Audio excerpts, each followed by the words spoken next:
my friend Aaron, whom I Yes, love my friend. very deeply, we have something amazing to talk about today. We're not gonna hide it.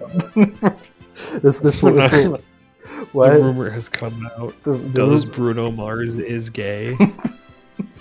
this has been stewing for a while. Some of this has been like almost like a year in the making, Aaron. Have you realized that? What parts? I mean, yeah, actually, now that you mentioned, yeah, kinda. Yeah. So just a quick preface. I'm gonna keep this in the podcast. We are recording this before Inspector Gadget and versus Columbo comes out, but we're just gonna talk about it like it's finished. I'm really glad you said that because I deleted a message I was gonna send you being like, should we preface, like, I know it's gonna date the episode real bad. No, it'll be Um, funny because we're gonna talk about how awesome it is, and if it bombs, it'll make it a lot funnier. Not even having seen the edit of it, it is one of my favorite things we've made in No, a minute. this is a spoiler alert. Out of the two things we filmed over the break, it's my favorite thing.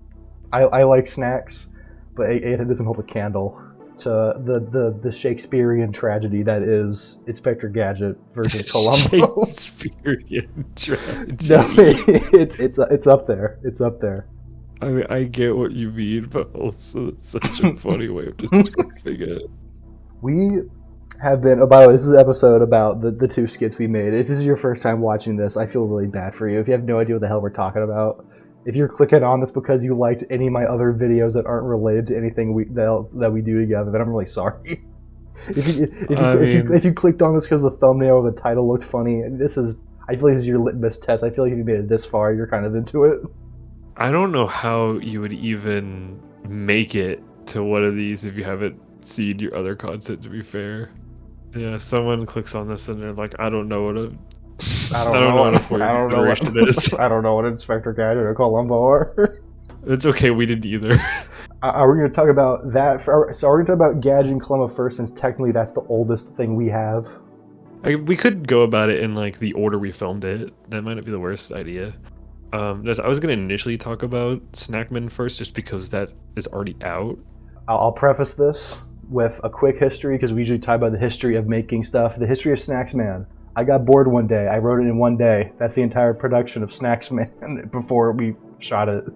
Pretty much. I was talking to my friend Lee about it. I was telling him about it. I was like, yeah, this was literally just a backup script. Like we were not planning to film this. We were just going to do Gadget and Columbo. But like, no, we have time. Let's do movie snacks. And I just say, like, one point I'll make about that immediately, because it's the main thing we have to go off in regards to like expectation of our work. We're very used to the way we operated under our time doing for your consideration. And I mean that in the sense of not only what we expect as writers, but like a lot of what we expect of production as a group, we are still kind of, at least I feel, we ride off of those expectations, because going into this, the only thing we had done prior, other than that, was For Your Condolences. We kind of anticipated Inspector Gadget versus Columbo would take the entire time of our film day. Well, you compare it to For Your Consideration. I don't, because like the way I chart our video making journey is the FYC era, and everything else, because it is the terms of writing, production, acting, scope is night and day. We're not fitting, multi-generational stories. We're not having sweeping grand plots that intersect with different videos. No, it's a one and done. We write it together. We make it funny entirely, and we get it all done in less than 3 hours.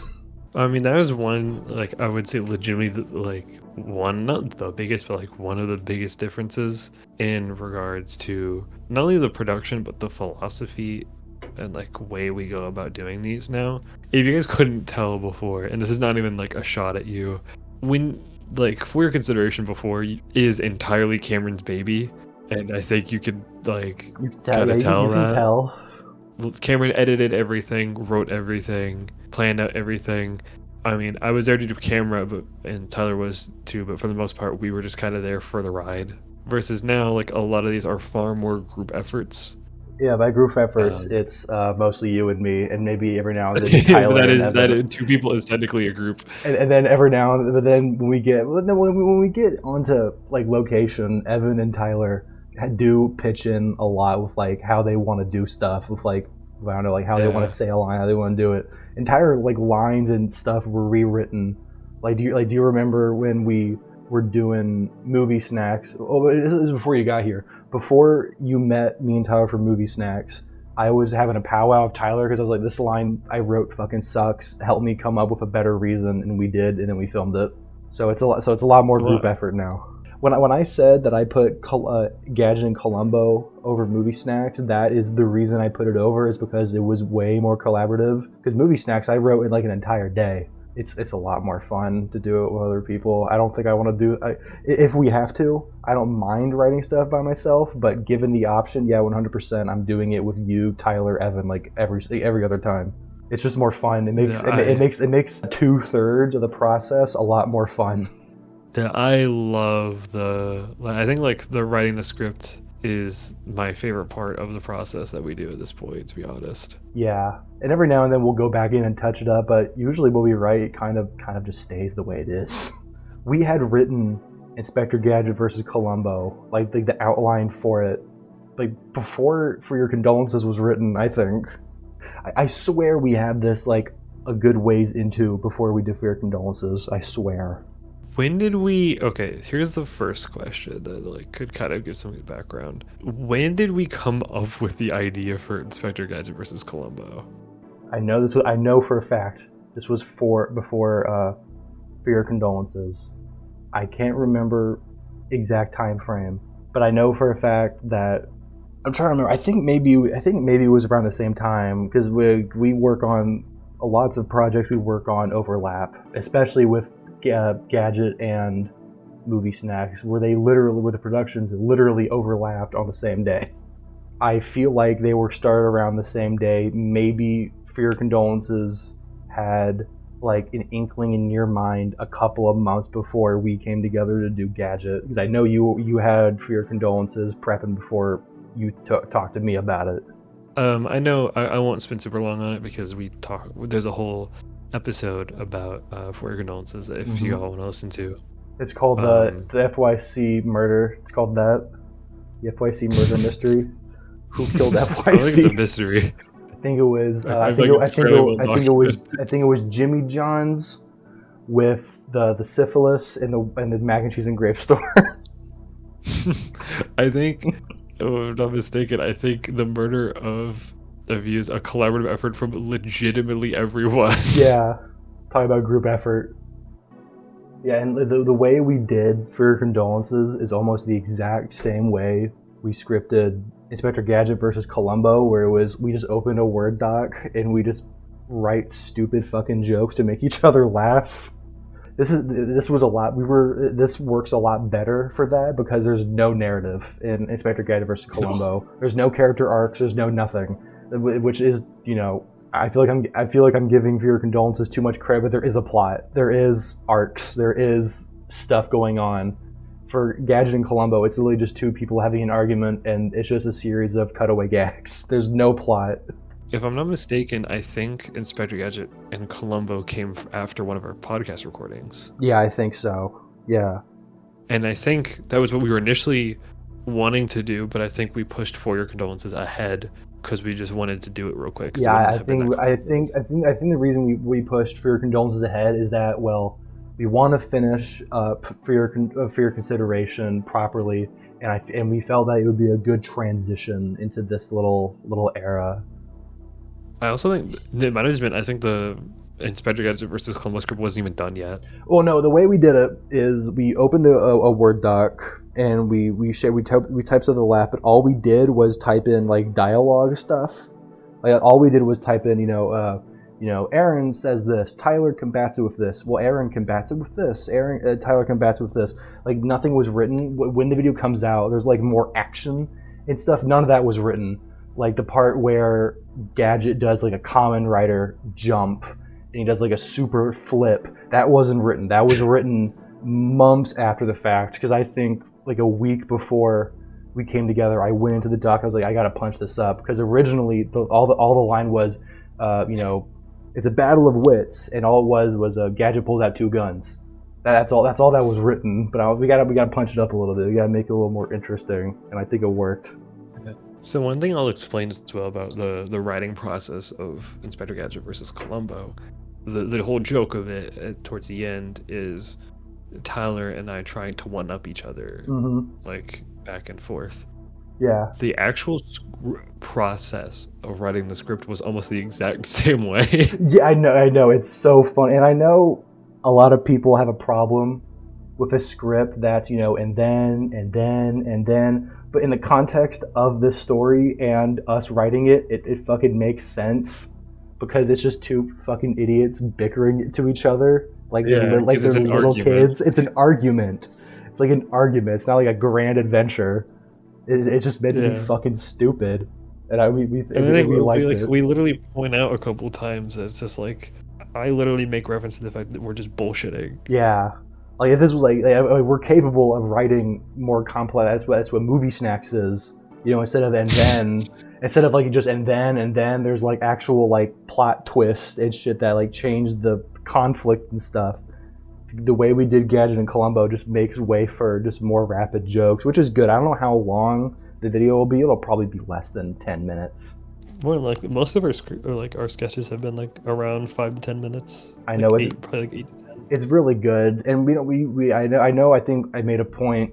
I think I said this in the FYC obituary one, where I was like, we need to make it 10 minutes. Like, we need to make this 10 minutes to make it, or 10 pages to make it 10 minutes. But then we just kind of wrote other stuff, and it just kind of naturally felt that way. It's like, oh, we've reached the climax of this joke. Let's wrap it up.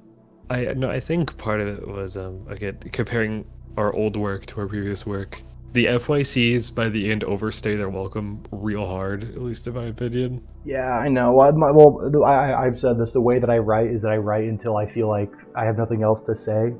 But I just feel like pacing has gotten a lot better. A lot of my stuff has become a lot more fast-paced. I hadn't realized until like watching the finished Movie Snacks and kind of thinking back and looking back on it. I didn't realize how much time had passed. What do you mean? Between us finishing FYC and then doing physical comedy content again. Like, when you say finish FYC, do you mean like the final consideration or for your condolences? Like the final consideration, like us finishing high school and not filming together for like 2 years. The final consideration came out about 2 years ago. Yeah, it's only been 2 years since the final consideration. But when we did For Your Condolences, that was a year after, maybe a year and a half, maybe after. No, because it would have been 2 years. It's almost 3 years now. Yeah. Today. It doesn't really feel that long ago. No, it doesn't. That's why I was surprised. But it's like, not only that, but also you and I and all this, we've grown a lot as creators in like that time. I think that really shows. Yeah, I know. I mentioned, I've talked about this before. I'm not going back to FYC to be like, oh yes, this is my work of art. I'm going back and looking at it as this is a fun thing I did with my friends. But I'm like genuinely like really happy with Columbo and Movie Snacks. Like I'm genuinely really happy with this. I'm like, this is really funny.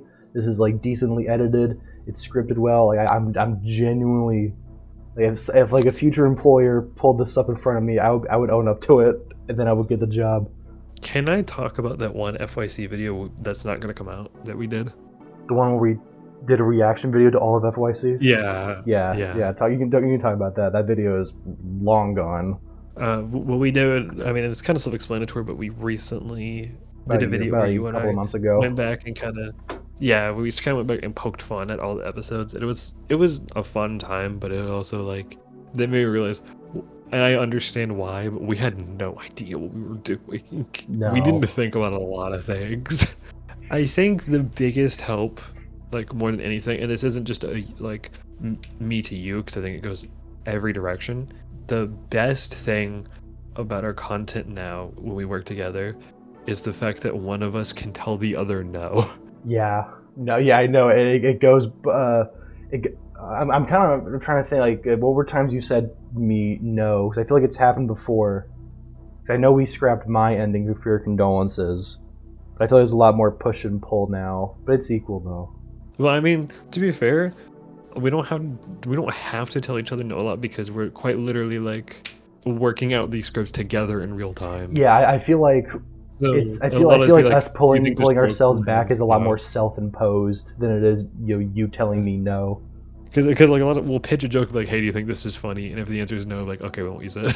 Yeah, there is still some stuff that is cut out and stuff that I did say no to, but it wasn't because of it's not funny. It's because we couldn't fucking work. There's a couple of cut jokes in Gadget and Columbo. Do you remember some of them?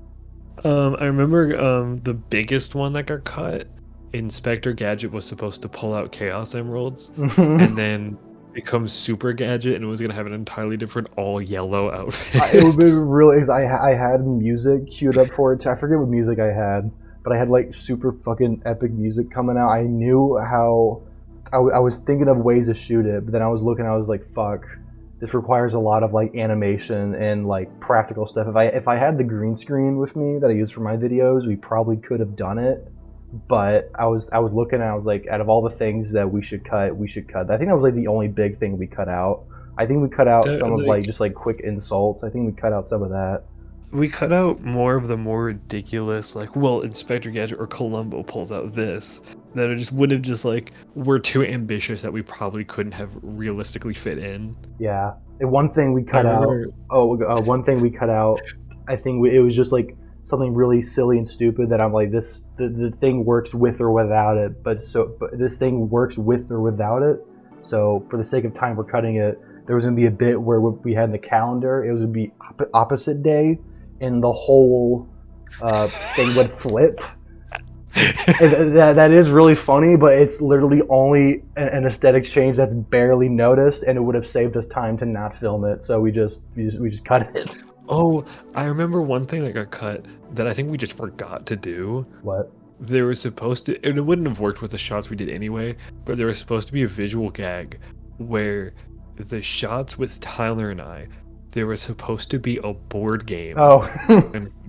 That kept changing the whole time. Yeah, and you can tell that it's kind of still meant to be there because there's the big wide two shots with the table in the middle that very obviously should have something on it. Going on. And when me and Tyler went to go we went prop hunting. I took Tyler out for a day of fun. We went to Goodwill and Party City and Five Below. and we're like, oh, the script calls for one of them was Connect 4, and me and Tyler were like, well, we don't know if Aaron has Connect 4, so let's buy this bootleg Connect 4 called 4 in a Row.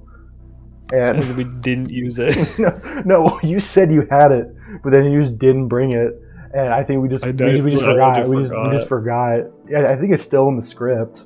I'm pretty sure it's still in the script. Yeah. Like it was Connect 4, fucking. I don't know, Monopoly. It was supposed to become chess at some point. Yeah, like the games would get progressively. I think the way we had the games would get progressively less stupid and less intelligent as they went on.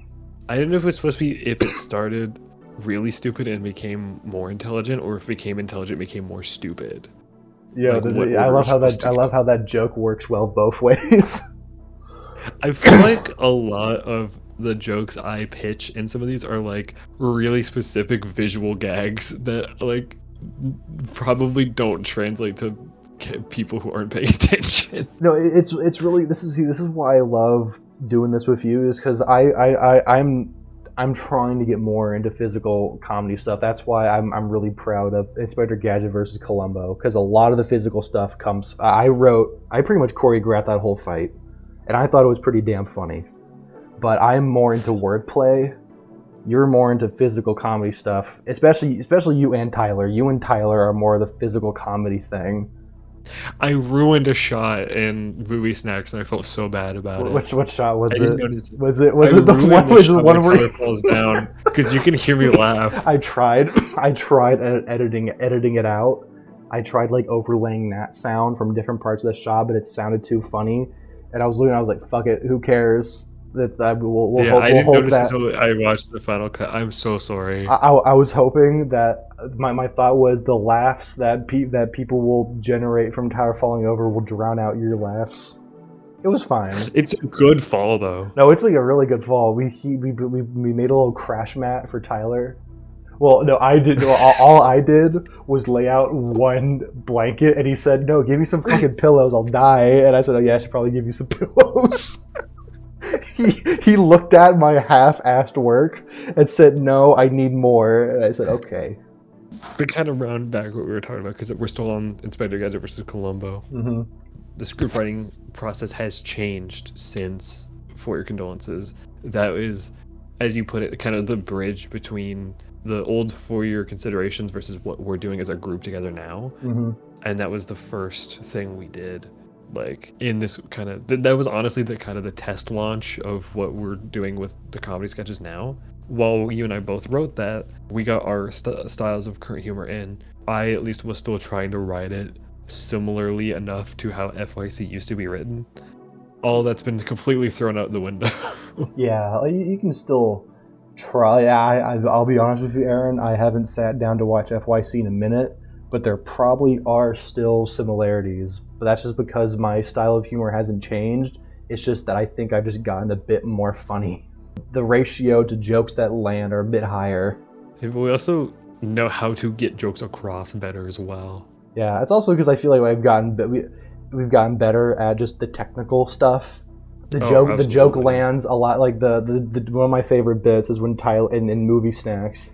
This is gonna be a bitch. Anyone has no idea what the fuck we're talking about. We're jumping between so many different things. It's fine. It's when Tyler goes to the McDonald's.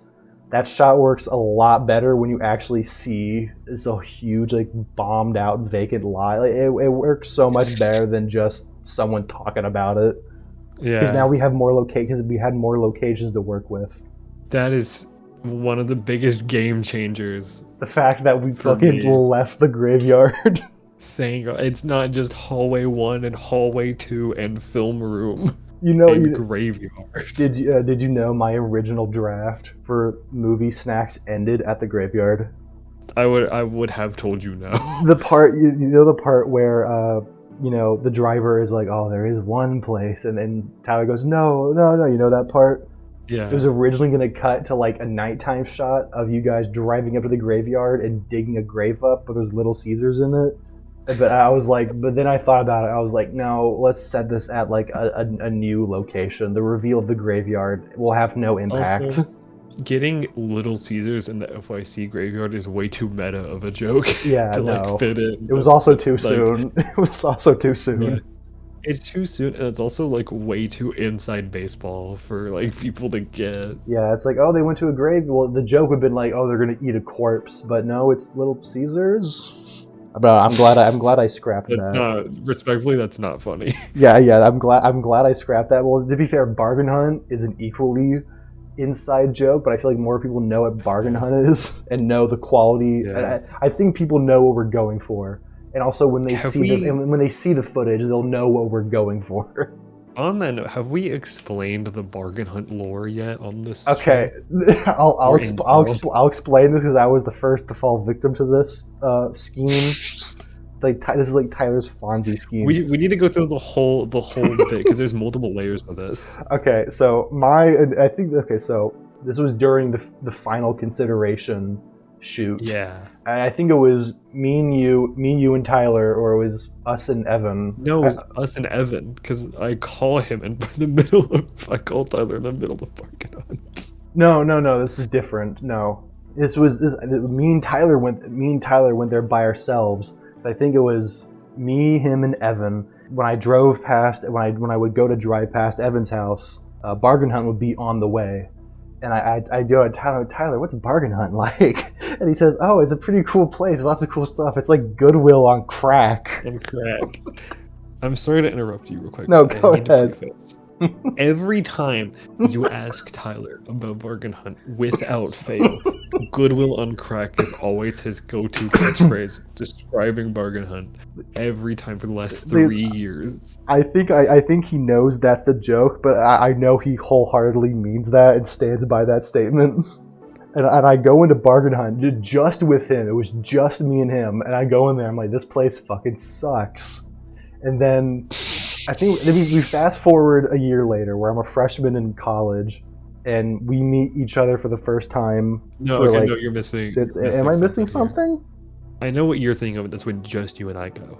Yeah, it was like before we went to go pick up Tyler and Evan. The last scene in the final consideration, Mm-hmm.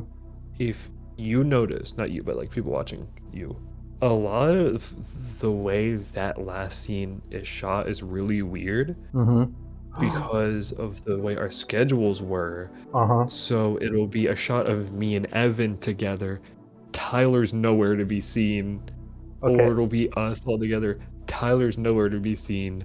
Or it'll be me and Tyler. Evan's nowhere to be seen. Okay, I know you are exactly 100% right, because I have the picture, because we did go there with you and Evan, because I'm looking at a picture of the goddamn Raisin Bran underwear. And the shirt you're wearing in the shirt you're wearing in the picture is the same shirt you wore during the phone call scenes in the final consideration. So yes, that's right. Yeah, I can't believe we went there 4 times. Yeah, so this is time 2. This is my yeah. So I think this is I want to say this is the very. It's either the last. Okay, I don't think it's the last film day, but it's the last film club we ever have.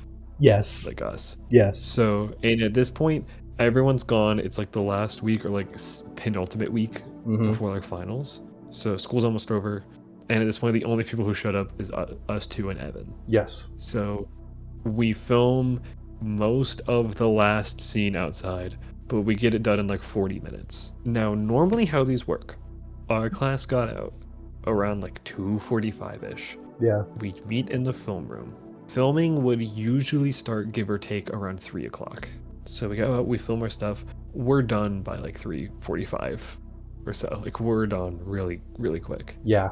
We got a little bit of time, and we're on the way. And you're like, you know what?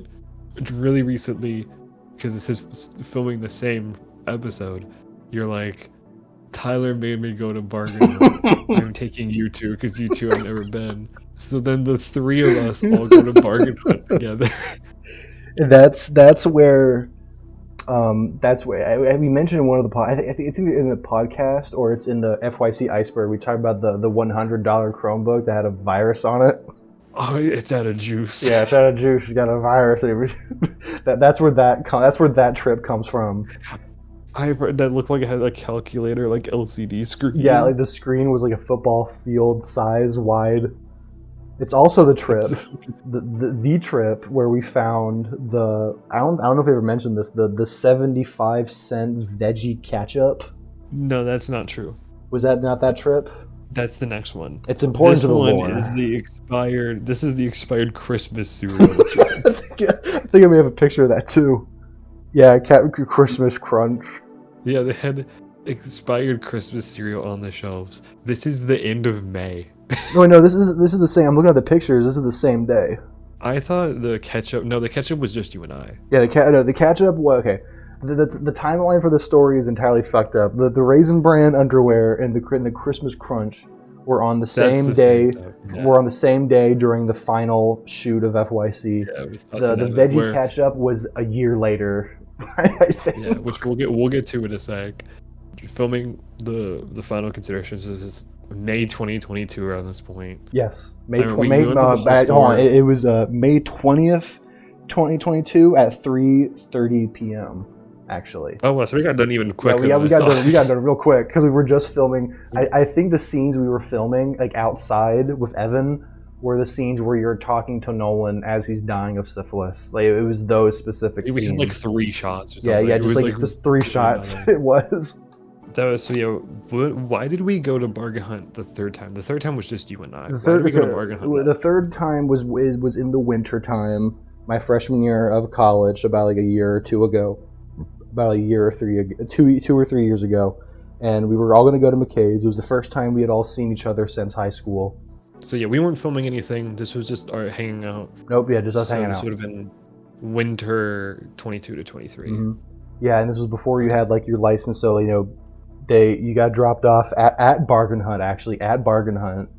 And that's right, yeah. And I met you there, and I said, "Hey, Evan, we're still a little bit of time before I said I would get Evan, so why not? Let's go into Bargain Hunt and like kill 10 minutes before we go get Evan. It was around Christmas time, so the shelves were a little thin because people have been picking them clean. But one thing they didn't pick clean was the 75-cent veggie ketchup, which I thought was regular ketchup, but it was horribly expired. No, veggie ketchup just looks like expired ketchup. It looks like it's like a brown tint to it. Right? It was brown. It wasn't like, barbecue sauce brown. It was like poop from the butt brown. Which I will get into more of the intricacies of the actual filming of Snacksman soon. Snacksman, yeah, Snacksman. But I will say the shot of me delicately grabbing the like Cheez-It Ranch in that montage. We were looking for the veggie ketchup. Yeah, we tried. I had it in mind. The Cheez-It Ranch shot was so abrupt because I think we were literally going to check out. We saw that we're like, Cameron, get your phone out. We gotta get this. No, because we saw it. We're like, this looks funny. Let's do it. Because I guess now we're jumping into like the production, the on location filming of Snacksman. Yeah. Do we want to start talking about the production of Snacksman? So, also just to wrap up, the other thing is the whole reason why we filmed it at Bargain Hunt is because lol Bargain Hunt. Let's make Tyler hate Bargain Hunt. Oh no, I was gonna say it was within the near 3 years since we've gone to Bargain Hunt several times, and now we finally got to actually include it in a thing. Because it is a funny place. We genuinely do not like going, except maybe Tyler, but we genuinely do not like going to Bargain Hunt. Oh, okay. That reminds me of the one part we forgot about when you and I and Evan went. So we were in the middle of Bargain Hunt, and Evan, who I know you guys don't see this much, because the only thing, Evan hasn't been in a lot of stuff other than he's in the one commentary track, and then otherwise he's playing a character compared to obviously it's your channel, so you're in about everything. I'm in a decent amount of stuff now because the podcast and the commentary tracks, the stuff we done. People are gonna hear Tyler be Tyler and see him in a bunch of behind the scenes stuff. Other than that one commentary track, that's the only bit of Evan. Yeah, I think. I hope that'll change when the Gadget and Colombo gag reel comes out. That'll be funny. Yeah, Evan does a lot of funny stuff in that. Evan is the sweetest person I have ever met in my life, and that's not a dig. Evan is. No, I'm laughing because I agree, and I feel like I know where this is going. So we spent the entire time, you and I, laughing at Bargain Hunt in the face of the employees, and Evan is trying to be super sweet and not be mean to people. And I loudly called Tyler in the middle of his Bargain Hunt and then make fun of him for liking Bargain Hunt. And be like, this is what you told us to go do. And Evan, who's like, oh, this candy looks nice. This is nice. See, Bargain Hunt has value. I think you and I, especially, we were trying to make Evan be mean that whole time. I love Evan so much. He can truly see the bright side in any dire situation. He's the sweetest person. I love Evan to death. But he was being too nice to Bargain Hunt. That's why we left. Bargain Hunt doesn't deserve his kindness. No, it really doesn't. Going to Bargain Hunt was one of the first things you had pitched to Tyler and I about Snacksman. Yeah, I think I had, because I remember I had written the entire thing in one day, and I was like, I know I want to go to Target, and I know I want to go to Bargain Hunt, but I was more, but Bargain Hunt is more of a set piece than Target. All we do in Target is just stand around in the mac and cheese aisle and do nothing. The whole Target scene is a setup for Bargain Hunt. Although it's filmed the other way around. We got to Bargain Hunt first. Oh yeah. The way we filmed it, we filmed all the inside stuff first, all the car stuff, Bargain Hunt, Target. No, McDonald's, Bargain Hunt, Target. Okay, we'll kind of double back to Inspector Gadget versus Columbo. The production of we might have to go back to explain the background of the filming order. Yeah, so this will be a kind of elaborate thing. We had the script done for a while. Mm-hmm. Movie in snacks, the summer, right? Yeah, no, Inspector Gadget. Okay, yeah. We get together all of us, to film for Inspector Gadget versus Columbo. Yes, like the first early December. And we'll get into more of the intricacies of that, like, in that day, because there's things from that I want to talk about. Yes. What we get done on the first day is everything that involves you and Evan being in costume, all of the physical stuff. Yes, which is what we wanted to do first, because Evan Evan had weird availability for the month of December. That's why he's not in movie snacks. But the way we plan these days around is usually now I drive over. Yeah, we get together, we start filming, we get through most of the day, and then by the evening, we cool down, we hang out, we get dinner, do our own thing. We're supposed to meet back up, film a little bit the next day, and then I leave. Yes. So the way we had planned it was... Oh my god. You see where I'm going? Yeah. Other than the one shot where you're on the couch with Tyler and I together, the entire script is you and Evan, or your shots are entirely contained on their own, and then me and Tyler's stuff is entirely separate. Yeah, there's quite literally two halves. We were like, okay, well, we'll get the time sensitive stuff with Evan first, and then we'll come back and we'll just do the stuff with Tyler and I the next day, because, like, I know we don't have a lot of time because I gotta leave, but it's just us sitting on a couch and talking. It won't take long, and if we just get the shots with me, or with just me and Tyler, all the shots involve me, and then you can get the stuff with Tyler after I leave. Realistically, we could get this shoot done in like 20-30 minutes, roughly, like an hour. That was our plan. Foolproof. Bulletproof. That's not how it works. Yeah, no. Because what happened was, we filmed it, and then we're like, all right, Tyler, this is the end of the Gadget and Columbo fight day. So we do all that. All right, goodbye, Tyler. We'll see you bright and early tomorrow morning, so before Aaron rides out. We go to Tyler's house. It's like a fucking ghost town. There's like no one in the street.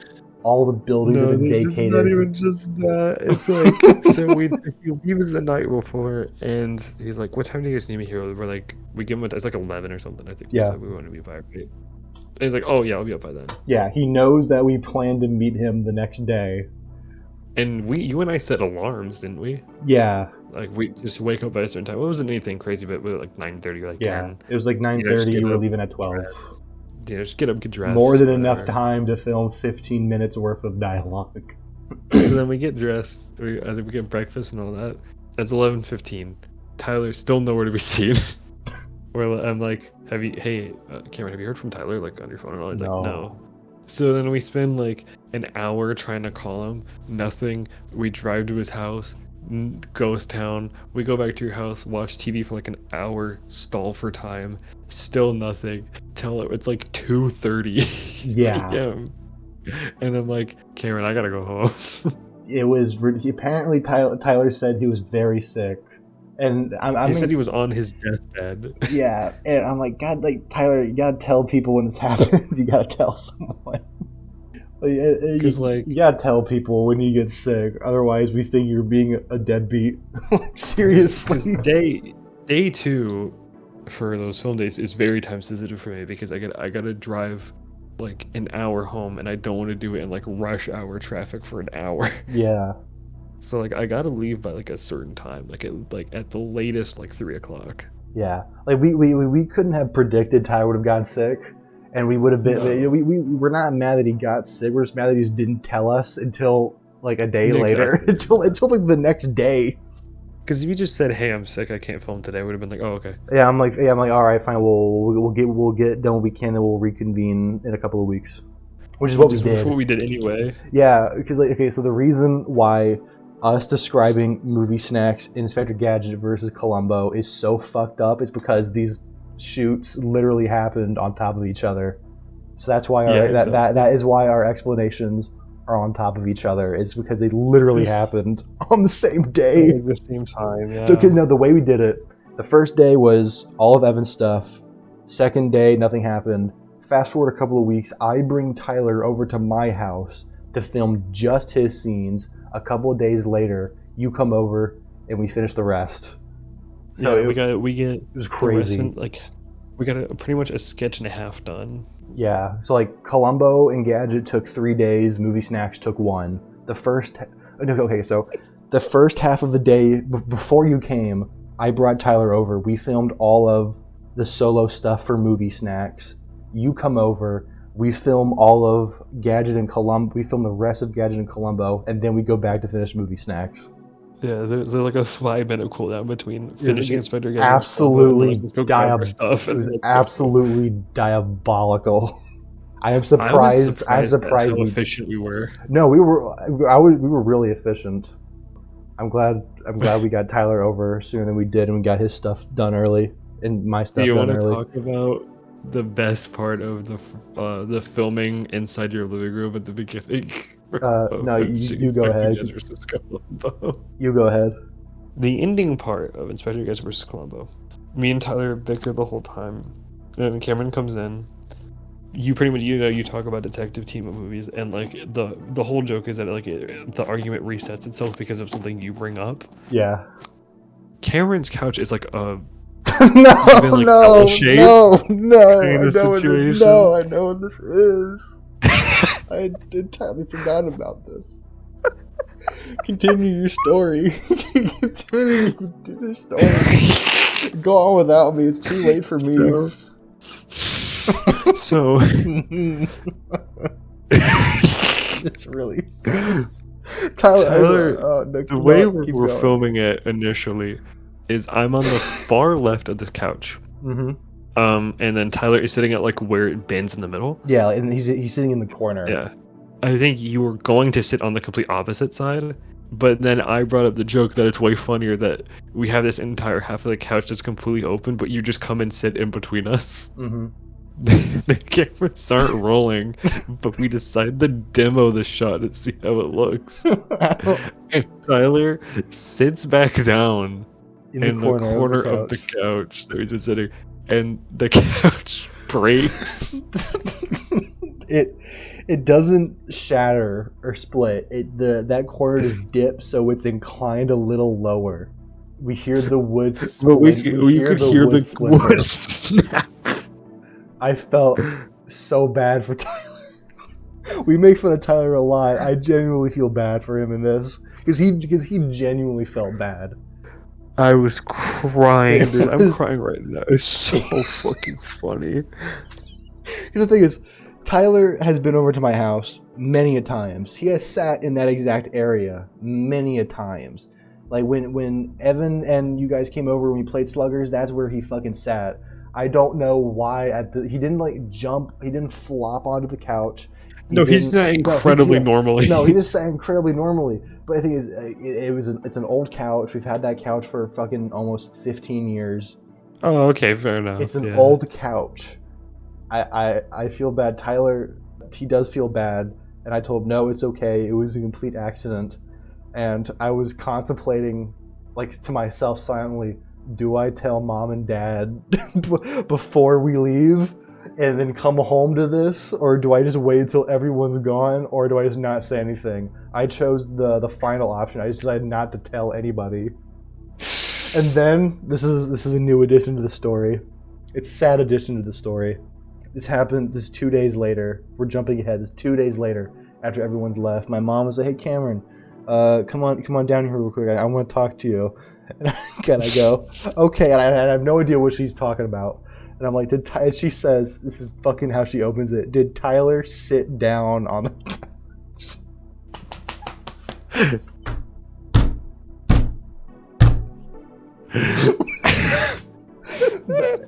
You can't get nothing past my mom. She's the fucking super sleuth. She knows exactly who broke her couch. Yeah, you can't lie to her at that point. And I looked at her and I said, "Yeah, the couch does look broken now you mention it." Piece of shit. Because I just didn't bring it up. Because and in my mom's defense, she was not mad. She was not mad at Tyler. She said it's an old couch. Well, I mean, the truth of the matter is if he didn't bring it there, someone was going to eventually if the wood was like that fragile. I guess, but she was not mad at Tyler, but she just immediately knew who broke it. It's so fucking funny. It was it was really I don't know. I'm probably not going to tell Tyler this, that my mom knows, unless he listens to the podcast. That's the litmus test of if he listens to this. I don't think he does though. No, but no, my mom was like, you don't need to tell Tyler this. We're not mad. I don't want to give off the impression that we're mad. It's cool. We're all cool. I'm like, okay, good. Thanks, Mom. Sorry about your couch. I love that story. And that led... I remember go ahead. one wrinkle of it was I was trying to convince you to pin it on me to see if your mom would believe it. Yeah, the skinniest, most petite person of the group broke the couch, Mom. Yeah, the 125-pounder broke the couch. I just want to see the look she'd give you if that's what you tried to, like, that's who you pin. We mentioned in whatever podcast, in the Renner podcast, we mentioned there's a running gag that we wanted to start of us trying to get Tyler kicked out of my household. We really could have with that. We really could have done that. We really could have. That was our golden ticket. To get him banned from my house.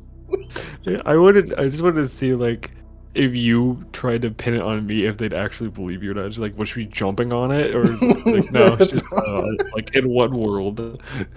But I remember you been trying to pitch to me a Life is Strange skit, and you said, Cameron, if we do the Life is Strange skit, we can do a bit where we rewind time and we save your couch from being broken. I forgot I said that.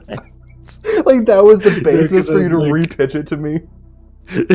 Like, yeah, Cameron, I know you hate this idea, but this is really funny. Tyler sits on the couch and I have to reach my arm out, like when Chloe gets shot. And then I'm back in my car and I'm like, do you sacrifice the entirety of Cameron's town or the couch at the end of the story? Which one do you choose? I'm gonna choose the couch, and then I'm not gonna have the couch in another 5 years. But I have no idea what the hell we're talking about anymore. Now we're just bringing up fun facts of the shoots. Yeah. No, we're just kind of just talking about the shoots, because I mean, like, there's not a lot to say about the post video, at least on my end. Like, the one thing I'll say about it, by the time we're recording this, Inspector Gadget isn't even out yet. No, but you know how it's gonna look, because I've pretty much, like, I essentially storyboarded in Word form what it will look like in the edit. And I also, like, kind of know as well, because I've been there for filming and I helped write it, so I kind of know.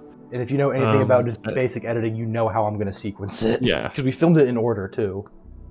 Yeah. Snacksman, on the other hand, is out. It's been up for a couple days now. It's got 100 views. And it has done quite well. I know, it's done well than most videos I've made recently. And I'm happy that it did well and that people seem to like it. I mean, I got a lot of nice comments about it. I love how you commented on it. You said, "Where's the part where you review a movie?" Then I make fun of you, and then friend of the channel, Justin, and he comments the exact same thing you said. Okay, like, this is the first video in the official post FYC era of our comedy. For Your Condolences is the holdout, like the transition. Yeah. And there is still a review technically, even though it's a joke one, versus this one that is entirely different. All skit. However, I love that you just used all the same music anyway. No, it's like, you telling me I can't use Doors or Me For You? Those are good songs. It might be time to move on. No, well, if you find me better stock music that fits well, it's perfect. Girl Like Me just uses video game music, respectfully. I did remember I tried to do something different, because I wanted. You did use Pizza Time. I used Pizza Time, but also it was around the time when I was watching a bunch of David Lynch stuff, because he died. All right, fun fact. This is like a really sad sidebar. This is like a genuinely sad sidebar. When we were filming for the Snacks Man skit, when we were filming all the car bits, my friend Tyler, New Zealand Tyler, he sends me a text and he goes, "Hey, did you know David Lynch died today?" And for those who don't know, David Lynch is my favorite director. He genuinely means a lot to me. So I go, "Oh, don't joke, that's not funny, Tyler." And he goes, "No, look it up." And he did. He fucking died. He's dead in a sack I'm of sitting shit. in the passenger seat watching Cameron find this out in real time. And I'm like, I think I told you. I don't know if I didn't like make an announcement. I was like, oh my god, David Lynch died. But it didn't ruin my day because I was still hanging out. But we still had a lot of fun things to do still, so it was alright. But like after you guys left, I was watching Blue Velvet and Twin Peaks. And I was like, oh, I want to use Twin Peaks music in movie snacks, and I did. I used the song that starts when you get introduced. That's from Twin Peaks. The sentimental piano music that plays, which is also in For Your Consideration, that is also from Twin Peaks. But there was a lot more Twin Peaks music in the lineup. But I was like, I don't want to use it. Let's go back to indoors. I mean, maybe it's because we just got away from it, but I'm gonna hardcore like change all the stuff that was like synonymous with FYC. Like, to be fair, like all that stuff, all those like for us, it's for someone like you, that music is tied to FYC. But for me, like all that stuff comes from like Scott the Wise and SpongeBob episodes. It's mainly indoors. That's like, even though that's all. No, like all the stock music can be found in SpongeBob and like Ren and Stimpy, like all the gag reel music. That's all Ren and Stimpy production music. It's all Ren and Stimpy. Yeah. It's all public domain music. It's not like this is like original SpongeBob soundtrack. Yeah.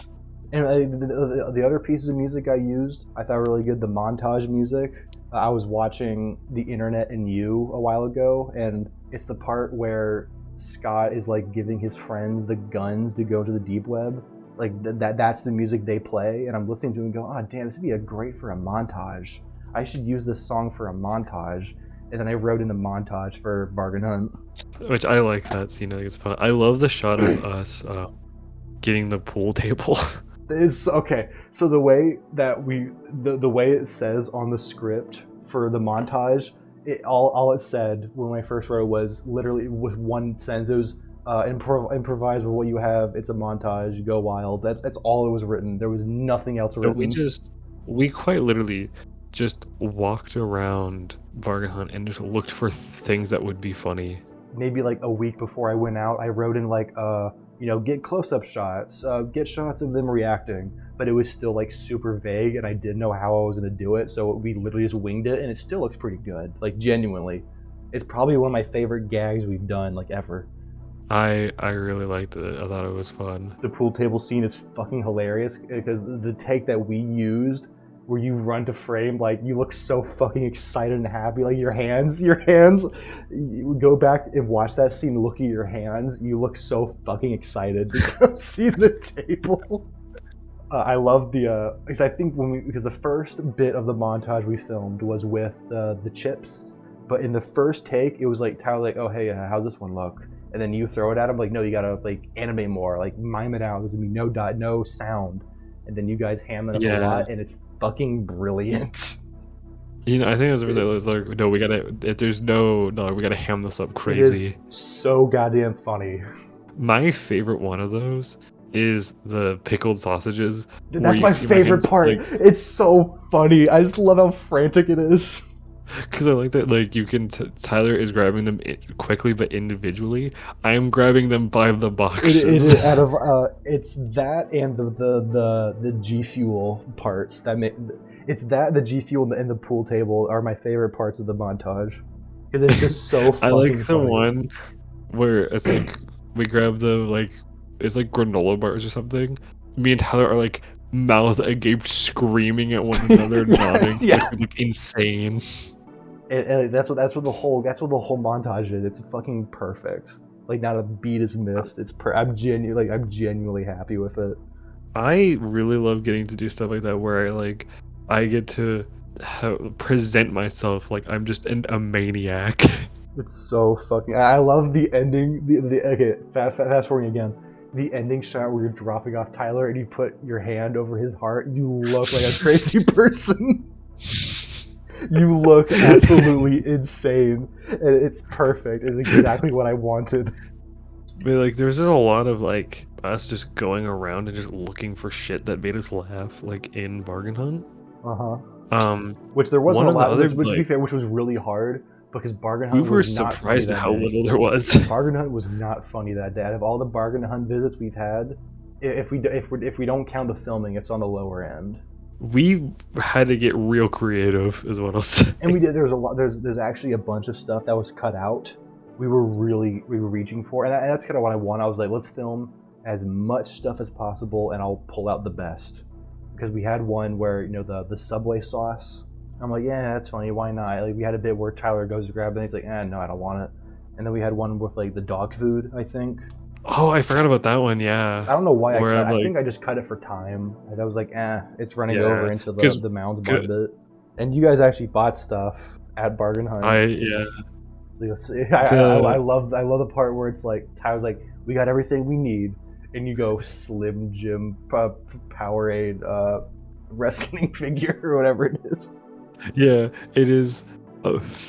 Tyler's like, yeah, we got everything we need for the movie.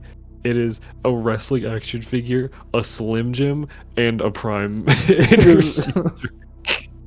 But I was genuinely like, it is the highlight. That is the climax of the skit, going to Bargain Hunt. It is absolutely perfect. I did no notes, A+. Probably one of my favorite things I've written in that whole skit. That's my favorite part of the skit. Yeah, and then we go right after that into Target. I don't think anyone mentioned this, and if they have, they haven't brought it up. The mounding sequence happens in Target, and you can tell because all the shelves are stocked fully. We did not hide it well. And it looked well. We went to the back of Target where it looks a little more gross and a little more whatever. And it was like a couple of shots, and most of it's a close up anyway.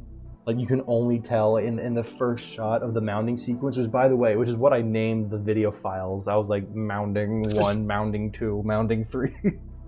Because I have every other shot numbered in my folder, but I was like, I don't know what these numbers are going to be in relation to everything else, so let's call what they are.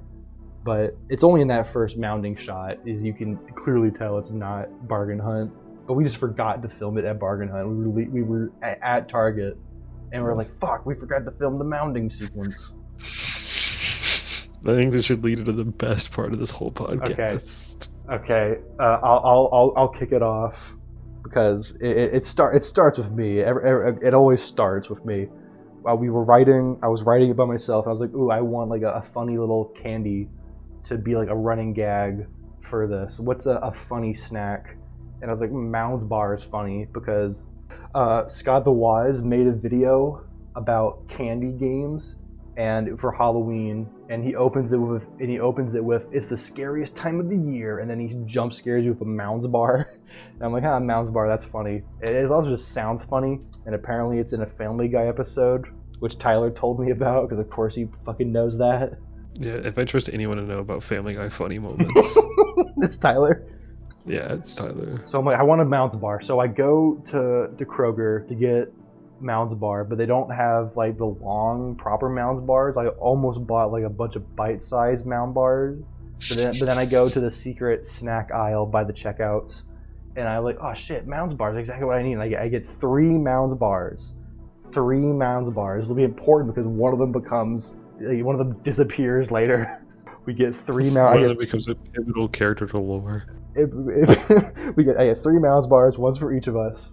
One of them is meant to be filmed. Like one of them is like has to be used to film. So like I was like, I'll save mine for later. So I take the Mounds bars home. Tyler comes over. Hey Tyler, look at this. I got 3 Mounds bars. Here's your Mounds bar. He eats his Mounds bar, or he eats half of it and leaves it in my room. And then you come over. I'm like, here we go, Aaron. I have 2 Mounds bars. One's for you and one's for me and to film with. And we pile it in your car and we go out and film stuff. I don't know which Mounds bar we use to film the mounding scene. We do that. Do you want to pick up this? Because it's really funny. I think the way you explain it is funny. So I should also preface that Target is the last thing we filmed. Yeah, Target was the very last thing we filmed. We drive back to your place. Mm-hmm. We get out of the car. Tyler realizes the Mounds bar that I put in his pocket while we were filming at Target. Yeah, for the scene, for the skit. Has not left his pocket. No, and he has successfully snuck this Mound bar around this whole time. He's genuinely surprised to see a Mounds bar in his pocket. Well, the thing is, we have 2 Mounds bars. There's one that is yet to be eaten and one that is in Tyler's thing. So Tyler, we go home. We're in the driveway, and Tyler has his Mounds bar, and he's like, "Oh, hey, look, Mounds bar!" And we laugh at that we successfully mounded Tyler. I grab unintentionally, and then I grab the 3rd Mounds bar and I throw it at Tyler, hopefully to hit him in the face. But I don't see too good, so I miss him. So it goes into the void. It's like dark. I can't fucking see it. So I'm like, okay, there we go. There are no more Mounds bars because I think we assumed that Tyler took his Mounds bar and was just holding it onto his person.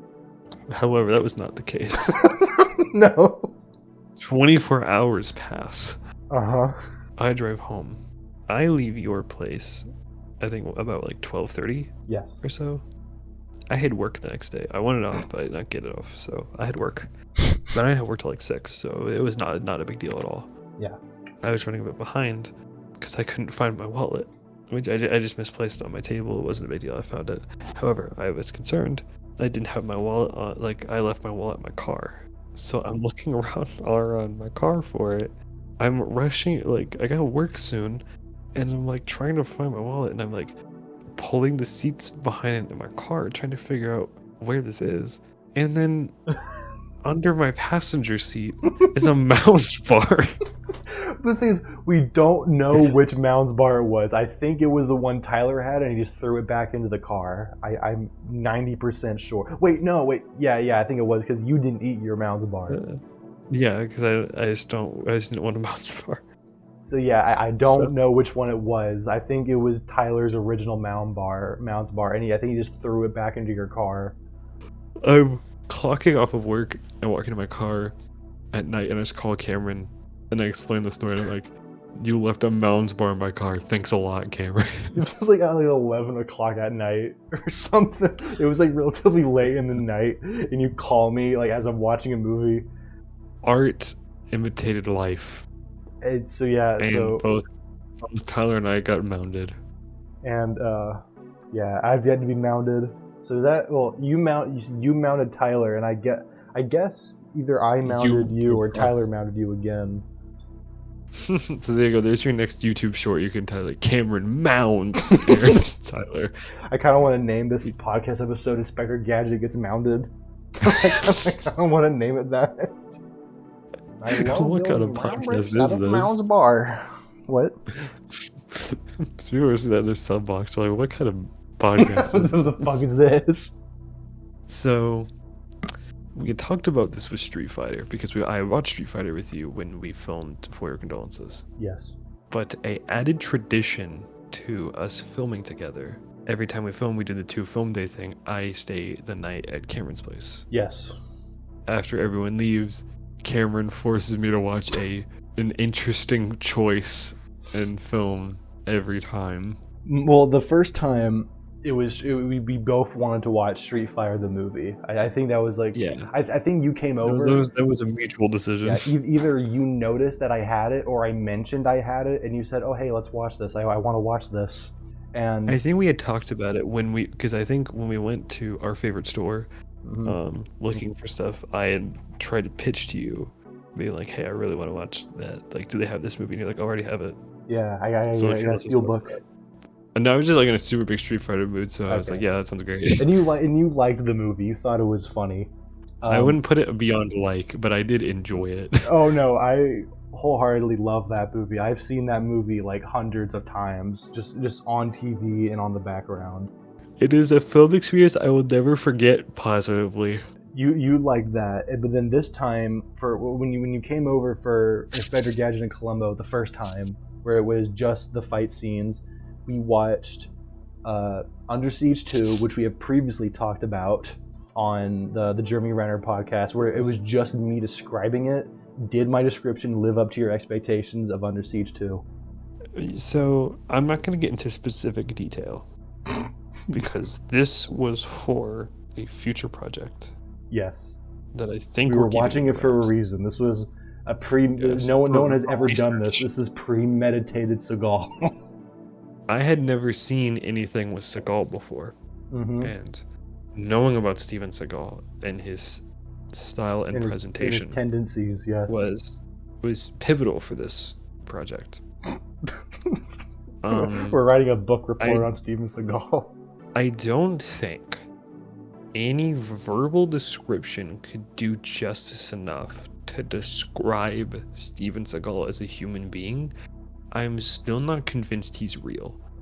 He goes in and he's like, you know how in like, you know, Nightmare on Elm Street, the more you believe in Freddy Krueger, the more powerful he is. Like I feel like like when Under Siege 2, he's at his power, like at his height. He is most powerful, but as time goes on, he just becomes weaker and weaker. Perception is reality, Cameron. Yes. And the only people who can give him strength are the people who believe in him. If you simply choose to ignore him, he's powerless. However, I can say, now having seen that movie, it was not good. It was not good. You did not. There were parts that you did enjoy. I know you liked the part where he did the Frankenstein walk. I like the part where he was terrible at making a cake. He was whisking the cake. What else? Whisking is very generous. He whisked half of the cake and then put it in the microwave. You liked all the parts where he squinted and he sucked in his lips, and then he sucked in his lips. The squinted, sucked in lips face that he does, like that reaction he does, that like when they paint his face, that might be Steven Seagal's FYC face. Yeah, pretty much. But the part that you loved, that I know you loved, there's a part in the movie. I didn't mention this in the of me describing it in the Renner episode. There's a part in the movie where where all the terrorists find Steven Seagal's like bags and shit, and they're like, all right, who is this guy who's killing our guys? And the bad guy goes, his name is Casey Ryback, and all the terrorists turn ghostly white and shit their pants, and they go, Casey fucking Ryback. They all know who he is. Where all the good guy military guys get the call from transcribed from Casey Ryback, and all their panic subsides like, oh, Casey Ryback is on the train. The day is saved. And there's still like an hour left in the movie, but they just know that everything's going to be okay because Casey Ryback is on the train. Alone. They're like, Casey Ryback's on this train, and they literally, I'm sure they erupt into applause. I swear that's what happens. They do. No, they do. They are so happy that Casey fucking Ryback is on that train. I need you to pull up a side-by-side for me, if you don't mind. I know this isn't going to mean anything to you until you edit this. What made that movie 10 times funnier to me is that the bad guy, you don't know who this is, but he looks exactly like Tony Khan, who is the guy who owns AEW, All Elite Wrestling, and the Jacksonville Jaguars. Oh, did Steven Seagal kill him? Yeah, no, that's the bad guy who's like has the plot against like he's the crazy guy who left not NASA. Oh, let me see it. Yeah, that's him. That's him. Look, that's like a dead ringer. Holy fuck. But we watched Under Siege. Good movie. No. No. But then you came over the next time for movie snacks, and we watched the John Woo, Jean-Claude Van Damme love story that is Hard Target, the movie where he punches a cobra with Wilfred Brimley. Have we had a chance to talk about Silent Night yet on this show? No, not at all. So I haven't seen a John Woo before. What are you talking about? Hard Boiled was the best episode of FYC.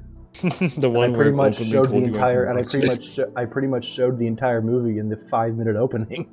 So because of that, I feel like I didn't need to watch Hard Boiled, and I still haven't to this day. I probably will with you at some point. When the Blu-ray comes out, I'm gonna make you watch it. Yeah, but I watched John Woo's, I think, most recent film. No, this is second most recent film. Okay. I watched Silent Night when it came out in theaters because they were showing it at my theater, and the second when I couldn't drive myself. I don't know, I think my grandma had like a meeting at work or something going on, so I was like, well, I got an hour or so to kill. So there's no way there are worse ways to spend an hour. I have seen worse films. However, it was not good. It was not good. Nope. What didn't you like about it? What didn't you like about Silent Night? starring Joel Kinnaman. Because of the fact, which I do like Joel Kinnaman. Joel Kinnaman's a great actor. And I don't even dislike John Woo from the little bit I've seen. When it's a movie without dialogue, and you are trying to convey emotions and character beats across without dialogue, trying to get the same points across as like motifs and like plot like threads, they just become the same scene again like 3 times. Yeah, I know. They just keep repeating the same. They keep cutting to the same flashback. They keep doing the same musical cue. It's like, we get it. It makes the first like hour of this movie unbearable. And then, like, by the time he's like in his car, like about to storm like the dude's like base or whatever, and like if he pulls out this music box one more time, I'm gonna lose my mind. Like, I'm gonna lose my shit. It is. I thought the action was like okay. Yeah, but it was like okay. It was really overhyped, the action. They're like, it was fine. It wasn't offensive, but there was nothing that like wow factor to it to me, if you get what I mean. Yeah, I've seen at this point a handsome amount of John Woo's movies. A lot of his Hong Kong stuff, a lot of his American stuff. There's a lot of bad movies in his career on both sides, I might add. But I'll be damned, he knows how to make good action. Like every single, that's like the one thing you can bank on him for. And the action in Silent Night is fine. Like he's working with a considerably lower budget, and I feel like the team he's working with isn't up to his standards. I don't know what it is. It has to be behind the scenes stuff. It has to be, because I've seen John work with a lower budget, and this structure, like A Better Tomorrow, has the same style where it isn't that much action in the beginning, and the rest of the action is saved for the last 30 to 40 minutes. Same thing with Hard Target, which we'll talk about in a minute. Like Hard Target and A Better Tomorrow have the same kind of action setup where it's all backloaded at the end. I'm like, at this point, I'm going into this knowing, I know John Woo is a very respected director. Beyond that, like, other than going in with being a snooty film student, I'm a very casual moviegoer in this sort of situation. As a casual fan, like, it's fine action, but like nothing about this movie had like any positive wow factor behind it. Yeah, like this movie could have been made with like any other action director at the time. Like there's nothing that to me that really screams that. Like if I didn't know this was John Woo, and if you showed them, I would have been like, yeah, this is from the same guys who do like John Wick or something, because it looks like a John Wick movie. It wasn't, and it's from the same production team, but it must have been their fucking C team or something, because it's just John Wick light. The whole gimmick of the film of not having dialogue is a hindrance. And when you take that out otherwise, and if you just present it like with dialogue like a normal movie, then it's just baby's first John Wick that's Christmas. Yeah. And like you can that's really it. Like you said, the movie it runs out of tricks really quick. There's some like really good stuff that happens in that movie, like the fight scene the guy has in his garage. Like that's great. Like that's probably my favorite action scene of the whole movie. Sadly, Joel Kinnaman is very emotive. He's just doing the same thing over and over again. Over again. I'm like, just get to the fucking climax. You can shave 30 minutes off of this movie and you wouldn't miss anything. I told you about it before, but because it's Joel Kinnaman, I like the movie way more as just looking at it as Rick Flagg's Christmas adventure. Yeah. The thing is, I feel like the movie would have benefited if we weren't just landlocked to Joel Kinnaman's character the whole time. Yeah, I know, like, cause like the part, like, his wife is barely in the fucking movie, and they fucking tease, like, you know, like, there's shit where, like, he's like spying on her, or, like, you know, watching over her, and she's like doing art, and it's like, oh man, she's like processing this in a more like healthy way. How did this? But we don't see how this affects Joel Kinnaman's character. He just looks at it and goes, that's neat. Time to go kill everybody. And Kid Cudi, what the fuck is Kid Cudi doing in this movie? The fuck? I don't know. Why is Kid Cudi top build? Kid Cudi is top build. He maybe has 10 minutes of screen time. Well, that is top build in comparison when the whole rest of it is entirely Joel Kinnaman. And I just want to say, you know the shot that we have at the end of Inspector Gadget versus Columbo, where it's Gadget and Columbo shooting each other in slow motion? That was meant to be a parody of John Woo movies, and the music I have for the scene is from a John Woo movie. It's from The Killer. and it's like, super sad. They're shooting each other in slow motion and it's spinning. They literally do that in Silent Night. Now I remember the ending I was super underwhelmed by. I remember with the ending is also super fucking weird because Joel Kinnaman lays down, he looks up into an orb and he becomes the orb or something. The implication of the shot makes it like Joel Kinnaman's soul now lives in the orb with his son. I forget what it was, but I become one with the orb. I forgot what it was, but I remember looking at it and going, "This looks fucking stupid." You should unironically do a for your avoidance on No, that. I was thinking I would watch the video and I was like, I might have to. I was watching the movie and I said to myself, I might have to bring back FYA for this. Please bring me on for that episode. It is so like I feel bad for John, and he's made a new movie. He's finally done a remake of The Killer. I'm interested in watching, but it's on Peacock, so I guess I'm not gonna watch it. Next time I come over, I'll bring my laptop and we can watch it on my laptop. People say it's good. People say it's good. I'm more interested in this is because when Silent Night came out, there were barely any defenders for Silent Night. Even the Hong Kong movie dudes, they were not talking about Silent Night. When The Killer came out, people were like, this movie's pretty bad. But then some people were like, hey, this movie's pretty good. So I'm like, okay, there's more of a divide. Maybe there's something. Conversation. I don't know. The Killer is straight up one of my favorite films of all time. I am expecting to be disappointed by this remake. but no, Silent Night, terrible. But this is a very roundabout way of saying that Hard Target is the greatest film of all time. What I was going to say before we go back onto the topic of John Woo, if you are really, really desperately in the mood for I can't believe it's not John Wick, don't watch Silent Night. I would recommend Lionsgate's Killer's Game that came out last year with Dave Bautista.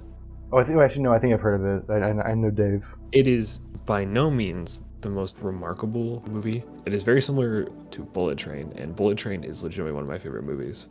That'll be one when we hang out. I will make you watch that. I'll watch it. I'll fucking watch the shit out of Bullet Train. It's very fun. I want to watch that and The Fall Guy. I think it's directed by the same dudes. It is, yeah. I'll watch Fall Guy. Fall Guy looks great. I'd rather watch Fall Guy and Bullet Train back to back than watch Silent Night again. I enjoyed it was Hard Target. Yes, Hard Target, the one with Jean-Claude Van Damme. It was weird because it was like Street Fighter is an okay movie, but is incredibly memeable and really funny. And then Casey Ryback, like Under Siege 2, is just genuinely just like a bad movie. It's just genuinely a bad movie. This is like, it has some memeable elements to it, but this is just genuinely just like a decent film. Yeah, like out of the three movies we've seen, do you think this ranks the number one for you? Yes and no. From an objective standpoint of what I think is the most well put together film, yes. What I enjoyed the most personally, no. Yeah, I mean, I probably put Street Fighter at number one for enjoyment. I would honestly probably argue I even remembered the stuff negatively, but I remembered more from Under Siege 2 than this. But Hard Target was great.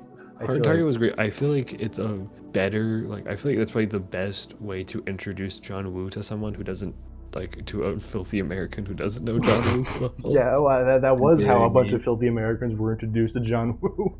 However, that movie did reaffirm my opinion that I think Jean-Claude is not a good actor. No. His hair is so gross. His hair is a fucking wet mop they carved onto him. I wasn't joking to you, and it's his hair took me out of the movie multiple times. It's so distracting because he gets sweaty really quick and really fast, so it's dripping. I liked the bad guys, although I feel like we kind of memed them. I like where they just kill the sleazy business guy just in broad daylight. Oh yeah, they just walk up to him and put a shotgun in his face and blow his head off in the car, and then fucking Jean-Claude Van Damme and two other people drive up and oh shit, what's he doing? The bad guys were the best part of the movie, unironically. It's a shame Jean-Claude Van Damme threw a grenade down their pants. There's a couple of times you had to explain to me what was going on because I was genuinely confused. No, the plot is very confusing. There were a lot of rewrites and a lot of re-edits. John Woo famously didn't like working. Well, I say he didn't like working with Jean-Claude Van Damme. He wasn't as interested in working with Jean-Claude Van Damme because he was also quick to realize that he's not a good actor. Yes, And this is true. And the guys playing the bad guys, who are very accomplished actors, Lance Henriksen is great in almost everything he's in. Because there's like genuinely good actors that like John Woo really likes working with, that like working with him, if I'm not mistaken. Like because Yeah. he's done multiple films with them. Yeah, he's done multiple films with, John Travolta. He's done multiple films with Nicolas Cage. I think one of the movies we talked about, you wanted to watch the movie was Face Off, right? Yeah, Face Off is the one with Nick Cage and John Travolta, where they take their face off. It's legitimately it's not good, but it's really entertaining. But I know I've been excited to talk about, because we talked about Steven Seagal a lot on the Writer episode, and now I have some level of understanding. You can attest to there's multiple times where like I would go when we were hanging out this recent time, I would just go, it's Casey fucking Ryback. Casey fucking Ryback. By the time we're recording this, the new Street Fighter 6 DLC is out with May from she's either from King of Fighters or Fatal Fury. She's in both, but I don't know which one she comes from. But one of her like emotes in the character select is her squinting. And I'm like, Aaron, look at this. They put Steven Seagal in Street Fighter 6. What was really good was you texted that to me and I was at work and the picture wasn't loading because of the internet at work. So I just have Steven Seagal is in Street Fighter 6 with an image that doesn't load, and I'm like, this could really go multiple different ways. This could be anything. Speaking of great fighting games, we played a great fighting game. It's not Smash Bros. Melee. We have played Smash Bros. Multiple times, but when it was just me, you, and Tyler, we played the greatest fighting game known to man, which was Mario Party 1. Yeah, this should be where we end the podcast. This is where we're going to end the podcast. But Mario Party 1 is probably the most angry I've ever gotten playing a game with someone in person. Okay, hold on. To preface this, hold on. I'm sorry to preface this. We have tried to play Mario Party 1 many a times, but it's never worked. We've played Mario Party in general multiple times. So I remember, like, when we were in high school, we would like, oh, let's play Mario Party, but then we go to Slugs. And then when Evan was over for Gadget in Colombo, we're like, oh, let's play Mario Party, but the controllers weren't charged. Before we talk about Mario Party, because this is encapsulating both film weekends, we gotta talk about Family Feud and Douglas Clark. you talk about Douglas Clark. Well, first of all, where does the Clark family originate? Because Douglas Clark is we don't know. They're immigrants who smuggled through the Delaware border. That's what we know. Okay. And they can't be arrested yet because they keep winning at Family Feud. So to explain Armenia, Aaron brought over Family Feud 2010 edition for the Wii, and the way we like to play it is we like to play it in the worst way possible, is that we give the worst possible answers we could possibly give. But the thing is, like, I cannot remember any answers. Do you have any answers that you remember? I remember the one I remember, because we played it once the first time for Inspector Gadget in Colombo. It was just you and I, and then we played it again with Tyler and made him play with us. I remember when we had Tyler over, I remember it was name something you're gonna buy for your new swimming pool. Steve, I'm thinking magma. And then like one of us said, "Oh, I'm buying acid for my pool." and like Steve Harris, like, what are you putting in your pool? I love magma pool. Well, no, one of them was like, name a country known for its food, and I said Delaware or something. Yeah, that's why the Clark family smuggled through Delaware, was because of that answer. The Clark family, how's it spelled? Clark? Klarmp. Clark. What about, isn't there an F in there? No. I swear there's an F in Clark. I don't know. We'll have both. We'll have both of our interpretive spellings on the screen at the same time, and you can choose which one you want, audience. But yeah, because like when we were playing, because like, we had like a new save file on my Wii, so we had to make a new family to feud with. Well, Aaron got to make her own family to feud with. I had to be fucking player 2 family. But I get to make the clarbs. The car. We had. I don't think it was like a special round, but it was like name a famous Douglas, and I just wrote Douglas Clark because I didn't know. They were like Douglas Clark is like a previous Family Feud alum. He's wanted in all 50 states. I like the idea that Douglas Clark is playing on Family Feud and he just answers himself like he gets a stickle. And the thing is, when you play Family Feud, the game Family Feud, but you keep giving horrible answers, the game doesn't progress. You will be stuck on round 1 for as long as it takes. Because that's what makes it funnier. Because we do the answers, and they have like round 1, and it does that every single time, and it never stopped being funny. We were like 30 minutes into the match. It was still round 1. We were just all through passing the 2 Wiimotes around each other. It was the hardest I've ever laughed in my life. Every time we've hung out for the last like 3 or 4 times in a row, we've tried to play Mario Party and something goes awry every time. Yes. But today was fucking different. It was me, you, and Tyler. I have my I don't know which DK. And DK. I don't know which emulator I had, but we had 3 fully charged controllers, and a head full of dreams, 2 hearts, all love, 3 Elvis. 1 Elvis, 2 cousins. So we have The first wrinkle in time in this is the fact that we're playing this on an emulator with 3 DualShock 4s. Yes, but we're playing the game. It's going well so far. The game's going great. The more we play, the more the game starts to fall apart. Is this the first take or the second take? This was the second day, because we didn't get to play the first time because the controller died. No, I'm talking about the first attempt. Oh yeah, the first attempt. This is the first attempt. The first attempt we're playing it. We're playing it, and we notice the game is starting to lose frames. Like it's running at 60 frames. But then the animations start getting slower and the music starts getting more strange. we were playing we were playing Warios Battle Canyon, infamous level. Every specific request. Are you playing Mario? Are you saying we're gonna play Mario Party 1 and not play the worst map in the game?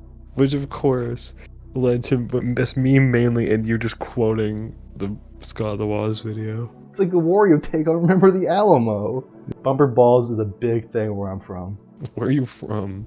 Wario's Battle Canyon. First of all, the music for Wario's Battle Canyon is annoying enough at normal speed. It is. The Wario's Battle Canyon music is the most annoying thing we've ever listened to. It's not even progression. It's just like, I swear it's just 3 notes modified. And that's at normal speed. Yeah, it was playing normal speed, but so this is what it sounds like. This is what it sounded like at the beginning of our match.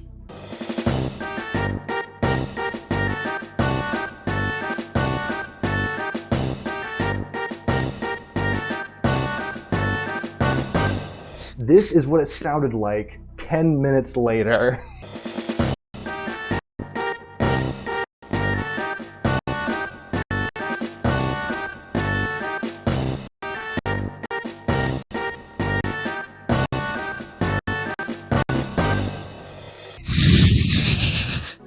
It sounded like it was drowning itself in a bathtub, but it's like sticking its head under the faucets as the drain is going.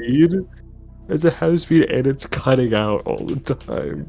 It's cutting out, and the animation is tanking. Like Donkey Kong is losing frames by the minute, which makes playing the mini games unbearable because it makes the mini games take 10 times longer to beat.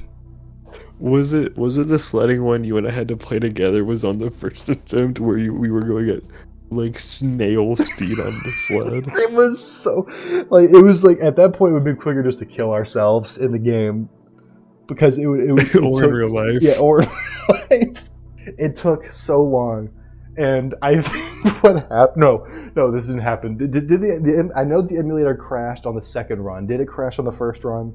No, it did. It did crash. No, it was the first one it did crash on. It crashed on both. No, it crashed on both. Spoiler alert for the next run. Was the Toad Face of Death the first game or the second game? No, it wasn't. So we were playing and it crashed, and we're like, all right, well, that's our cue to stop playing that, but we still want to play Mario Party. So I go into the settings of the emulator. Turns out the emulator was over-cranking the resolution by 10 times. So we were getting like super 4K Mario Party with half the frames. But it's 4K of an N64 game, so who cares? I know. The thing is, in the emulator, it gives you like suggested intervals, like 2 times, 4 times, 8 times. It was defaulted at 10. So and the game sounded like it wanted to kill itself. It wanted to kill itself. So I'm like, all right, we're switching this to 2, and I'm like, de-interlacing, and I'm like turning off all the fancy bells and whistles. So it pretty much just looked like a slightly better Nintendo 64 game. We had a couple little hiccups, but nothing crazy. The thing is, the game didn't get any less painful because then we actually had to play Mario Party. I think we all get 35 turns, right? No, we didn't realize how long 35 turns in Mario Party 1 is. Because there's 3 options. There's 15 turns, 35, and 50. 35 is recommended. It's like, it's the medium play. It's what a normal game of Mario Party looks like. No. We're playing it, but we're getting ahead of ourselves. We're not at the point where we want to kill ourselves yet. We're playing the game, and we're playing on Wario's Battle Canyon. For those who are veterans of Wario's Battle Canyon, the history books will forget about you, and your struggle will be forgotten. It will be all for naught. It is the worst map in the world. It is the most infuriating map to play. Because, do you want to explain why playing Wario's Battle Canyon was terrible? Where do I start? Choose whatever you want. I'd be remiss if I didn't mention the fuck you zone. Okay, well the way that it's made, it's like a bunch of circles. On the top half of every circle is a canyon you are forced into, and it will launch you in a random. Well, it's not random, but it'll launch you in a predetermined spot, which usually fucks you over because it takes you away from your objective, which is getting the star. And there is always there's 2 fuck you zones. There's the Bowser zone, which you willingly go to. You're not forced to go there. But then there's just one area in the corner that's all red spaces that make you lose coins or make you, go back to whatever. It's like a big space you don't want to go to. And I think there's a couple like Bowser spots in the fuck you zone. Yeah, too. but no, it's significantly worse than every other spot in the game. But the worst of it is all center massed in that corner, and you have to go there. You have to go. There's no way to avoid it. You have to go there.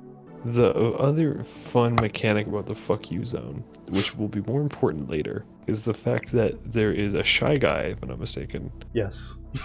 Halfway across the fuck you zone, that for a special amount of coins, I think it's like 10 coins, you can send someone to the fuck you zone. Yeah, so you can commiserate. It does have a tactical advantage if you're trying to team up on someone, or if they're like close to a star.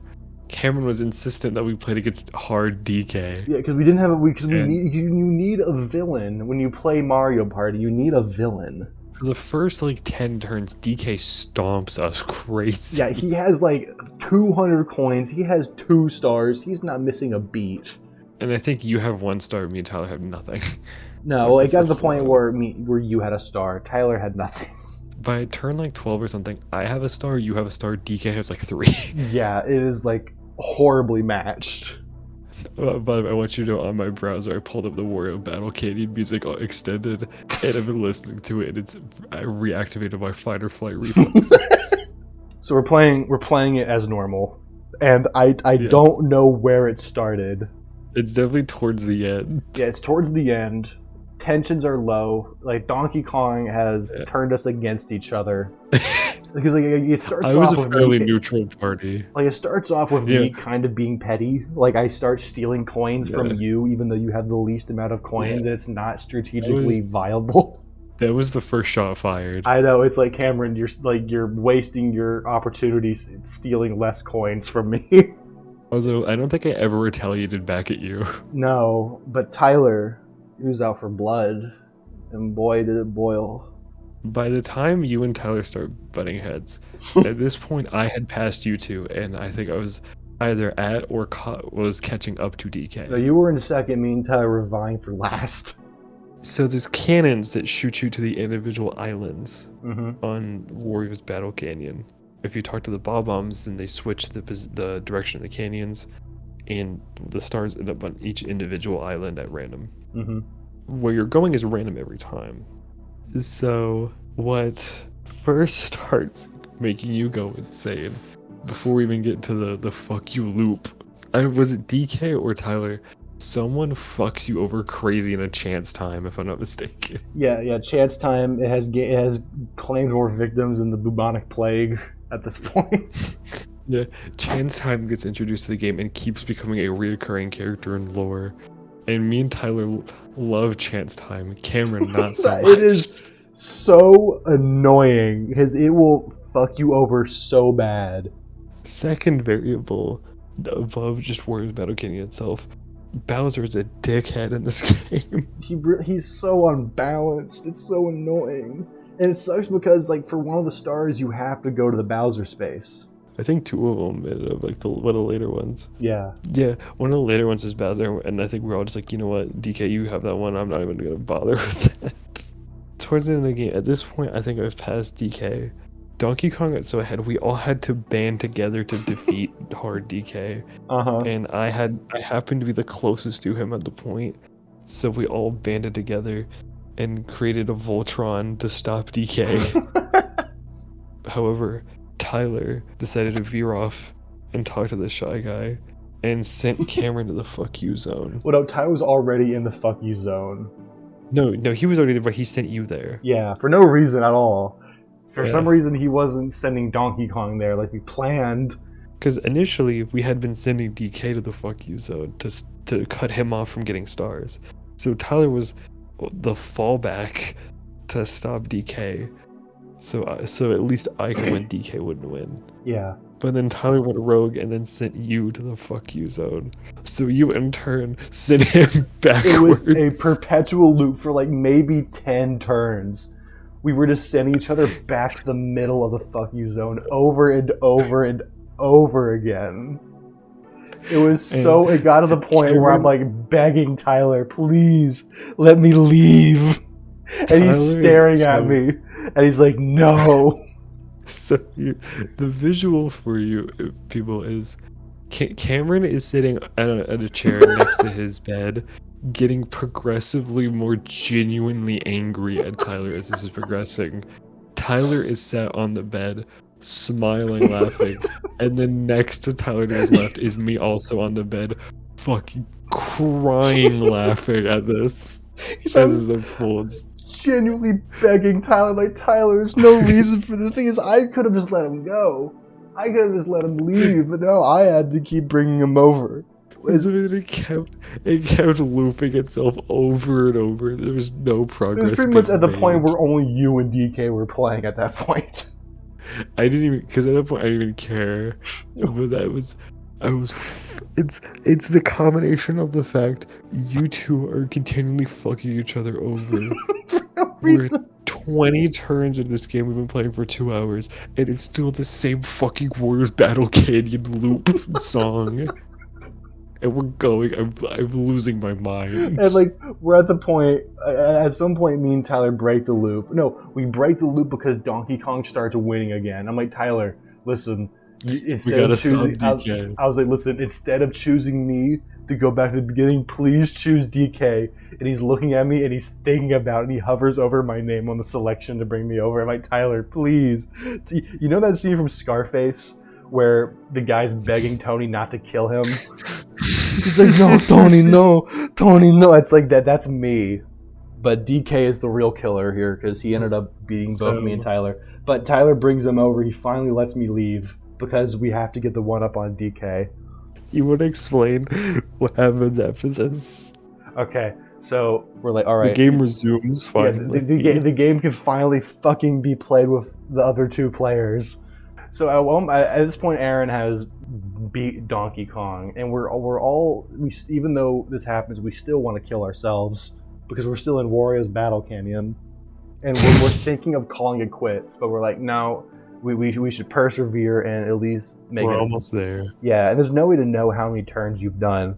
That's another thing too. You have no clue unless you're counting.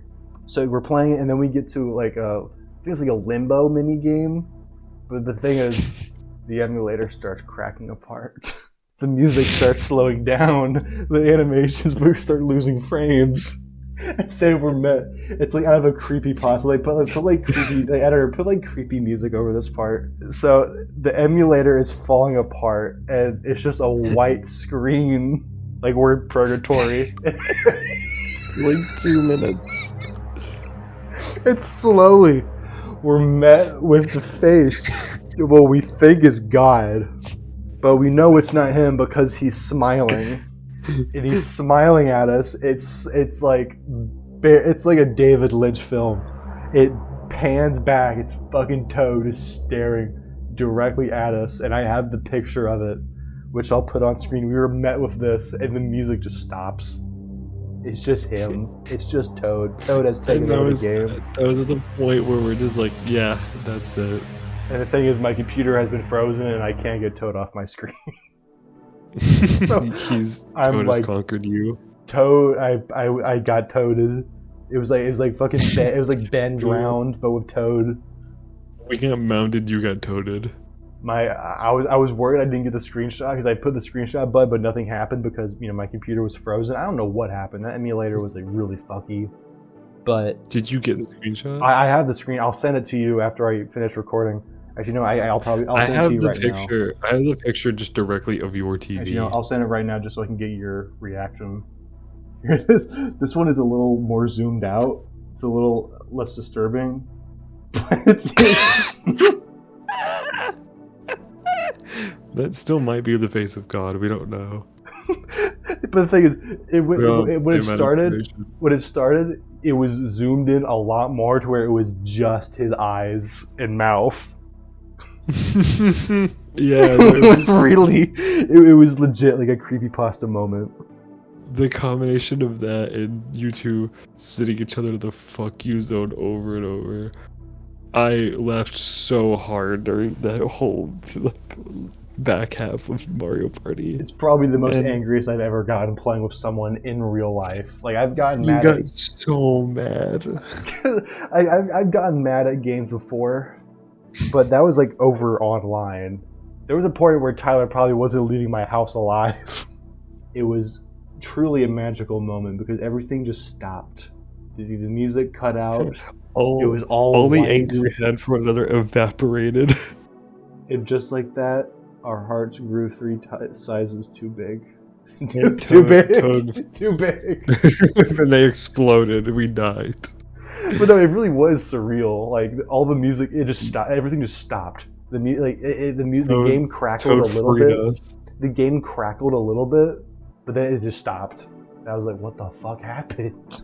Toad's drum of death played us out. It was so fucking funny, and it's probably the most fun I've ever had playing a game with other people. I don't know what that was my first time in my near 21 years of living that I won at Mario Party. Did you really win though? You won by technicality. You won by the Toad technicality. Well, I was playing as the Princess of Toad, so I really had home field advantage. Okay, whatever. I can't believe you didn't play as Wario. I didn't. I played as Luigi. Tyler was Yoshi. Yeah, and then we had DK. Well, I wanted to be Luigi. Wario and Mario were the only two who were not picked. I was hoping Tyler would be Wario because I realized having 2 green characters will fuck up our perspective. We're gonna have to next time because it legit confused all of us. Yeah, there were times where I could not tell who was who because they kind of looked the same, and I was like, oh fuck, I'm not Yoshi, I'm Luigi. I don't know what a Yoshi is. I don't know what a Yoshi is. I don't know what a Wario's Battle Canyon is. My question to you, having gone to that experience, was it truly like a Wario take on Remember the Alamo? I don't even like Wario. I'm like sitting there playing the game, just a blank expression. I don't even like Wario. That was so worth the like multiple attempts and waiting to play this. I just wish we played it with Evan. I can just like imagine playing this with Evan. If there's ever gonna be an experience we have that will get Evan to finally be mean, playing Mario Party might be it. Is there anything you want to say before we wrap it up? Can you please have the gameplay for this one be all CPU Wario's Battle Canyon? What? Like the gameplay for this podcast, like in the background, just be 4 CPUs play Wario's Battle Canyon. Can I do that? I think so. Well, I'm gonna Other than, or you just play Wario's Battle Canyon. I'm not playing Mario Party by myself. That's like drinking alone. You're seriously telling me after all we've been through, yeah, Cameron, boot up Mario Party by yourself and play it by yourself. Come on. Sit through more Wario's. This is I should get a fucking Purple Heart for being in the fuck you zone for so long. I think we all deserve a Purple Heart.